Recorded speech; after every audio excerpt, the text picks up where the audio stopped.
name's Ian Peterman, and today on this episode, we're going to answer the question, who should be involved in the product development process? Now, this is a question I get a lot from inventors and early startups who haven't done this before, that just aren't sure who all really needs to be involved in the process to make sure that their project is successful. And so there's 6 areas that are really important to have some expertise in order to make sure your product development process is a success, resulting in your product launching. So first is legal, then we have business, design, engineering, prototype, and actual manufacturing. So those 6 areas are all segments of product development process that really have their own specialty, and you want to make sure you have some expertise in those areas in order to be as successful as possible. Now, of course, you don't have to be an expert in all of those yourself. You can hire all of it out. You could do nothing other than provide the initial idea, or of course you can always choose to learn as much as you want and become as expert as you need to in each of those areas. So first, let's start off with legal. So there's a couple legal portions to product development process. The first being patents. Patenting and ensuring you aren't infringing on patents is very important to having a successful product launch, because if you don't and you end up developing something that is infringing, you can end up losing all of your profit, or even worse, being shut down completely and end up being out of business and nowhere nowhere you wanted to be. So looking at the legal side of that is really important. There's also, of course, trademarks, copyrights, and other things that might be associated with product development. There's also the business legal side, and this will transition a little bit into number 2, but the business legal side is also really important. Understanding how your business is set up and making sure that it's set up properly. This, of course, applies mostly to startups, but established companies launch separate business entities in order to launch a new product. And so setting up the legal structure properly for the product in order to go to market, or licensing agreements, things like that need to be put in place, because maybe you're licensing technology from someone else, patent IP, something else, and that licensing agreement you don't want it to have attached to your primary business. And so you want to just talk to legal counsel, make sure things are scheduled, kind of put together the best way there.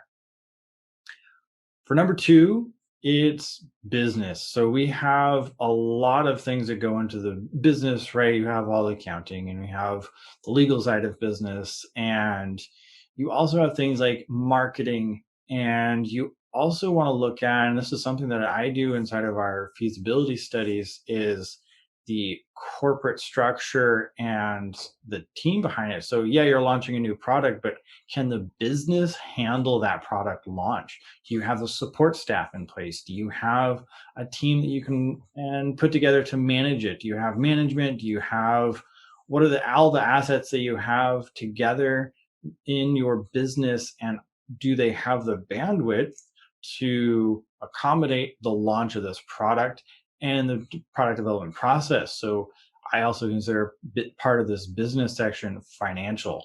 So you want to look at, if you're not an expert in all the business areas, you want to make sure you bring in expertise for the business side of making sure your business survives a product launch. You want to make sure that, yeah, you launched really successfully, great. You want to make sure the company is thriving and it's not an excruciatingly painful process to launch. And so there's a lot of expertise around business that you can bring in and be able to help you make sure the business side of your product development process is handled well.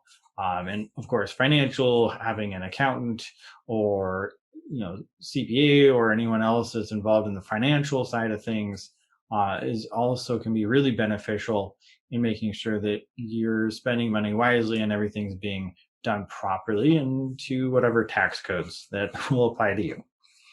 The third area that I want to talk about is design.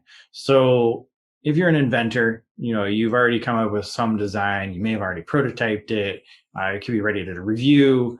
If you're a big company, you may have already done this internally yourself, but it's always valuable to make sure you have some expertise design input, just because bringing in an outside design uh, thinking and process and experience in person, or team, will likely look at things in a little bit different way and may be able to point out things that you may have missed or may not have been aware of, and really be able to infuse additional creativity into the design process.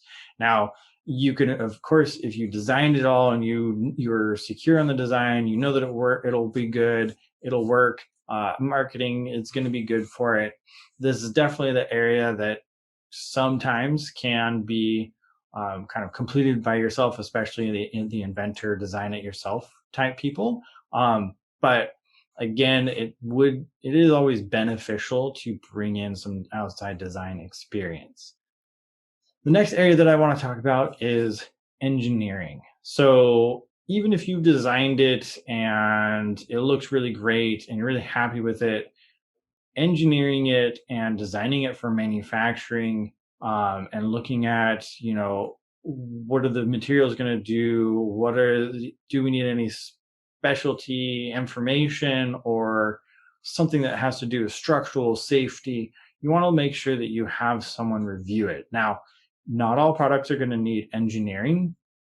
If you aren't sure, it's worth talking to a design firm or an engineering firm that has engineering staff, or hiring an independent engineer just to come in and look at it and say, yeah, everything looks good. There's no reason we don't need to do any specific type of analysis that requires engineering physics in order to do. We don't need anything like that. And just to make sure that you're not missing anything. Because the last thing you want to do is just skip over the engineering step and say, oh, we don't need that, and find out later that you do, because that's going to result in going back to design, and you're going to now be stepping through a lot of these steps again. um, Engineering is also, it's really important in order to do the next step, which is find kind of the prototyping. So now I want to talk about prototyping. Prototyping is something that, you can do your quick little prototypes, and you're going to have your design prototypes, and there's a lot of prototyping that happens beforehand, but here I'm talking about your final working prototype. So this is where you have a fully functional, it contains all the features. If it has software's been coded for it. It has, every piece of hardware, every piece of software, any additional peripheral pieces that need to be there to support it. You've developed whatever you need to, and it is as close to production as possible. You want to bring in, if you have a shop and you know how to do all this, great, do it yourself. Uh, Prototype, make the final prototype. Otherwise, if it's outside of your scope, there's a lot of different types of prototyping that is sometimes put together to make your prototype. So there's, electronics prototypes that can be developed in different ways that don't require full production. So there's many different ways to prototype, and you want to make sure that you have the right expertise, because if you build the prototype wrong and you think that you've done it correctly and it works but not great, then that prototype is what you're going to end up using to model off of for production. Is going to be what you validate in tests potentially. So your prototype needs to be done right, and it needs to be done to the specs that you've defined for the product. And so having expertise, whether it's 3D printing or milling or any kind of manufacturing process that's used in prototyping, you probably aren't going to be an expert at all of those. So bring in the experts that you need, and through your conversations with designers and engineers, you're gonna know, or they're gonna tell you, hey, we're gonna need these different types of prototypers and prototyping skills and tools in order to create it, and that's what we're gonna put together. And if you're working with a whole firm, obviously they'll just manage the whole process, and they'll just bring in whatever resources are needed. But if you're looking at just trying to figure out who all you need to have involved and make sure that whatever firm you're talking to knows what they're talking about. You want to make sure that they're going to mention prototype experts or prototype experienced people that are involved for this phase. The last section that I want to talk about is manufacturing. So prototyping, there is a lot of shared experience, but a lot of times prototype companies don't do production. They'll do maybe limited run. So they'll produce up to X number of units a year or X number of units period. That's their market. They work in prototyping. Those experts are really good at making prototypes. And then you have the manufacturing and engineering interfaces with both of these, so does design. But manufacturing is a whole different way of thinking because you're not thinking about how to make one or five. You're thinking about how to make hundreds, thousands, millions of parts a year as efficiently as possible with minimal waste. And so if you aren't experienced in manufacturing, you absolutely want to have an expert in manufacturing. And sometimes the manufacturer themselves will bring that expertise in.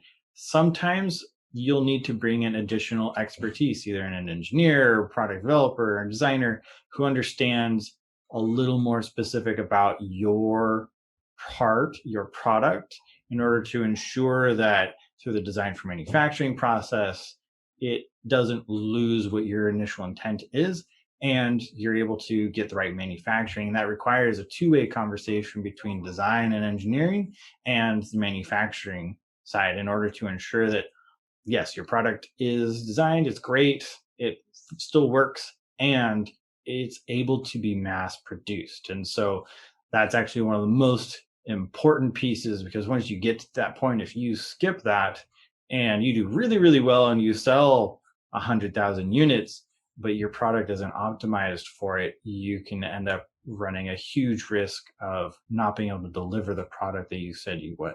So we've gone over 6 areas that are really important, that you want to have someone involved in the product development process with experience and expertise in. Those are legal, business, design, engineering, prototype, and manufacturing. And having expertise in all of these areas will ensure that your product development process, that your product launch, has the highest chance of success in launching a product that will actually make it to market and make your customers happy. Hey, thanks for watching. We really appreciate our viewers. And if you haven't subscribed yet, please do subscribe to our channel so you can get more great videos like this in your feed, and like the video. If you want to learn more about the Peterman Design Firm, please check us out on our website, petermanfirm.com. You'll find link and information in the description. And of course, we're on all social media as well. So check us out there. All right. Thank you.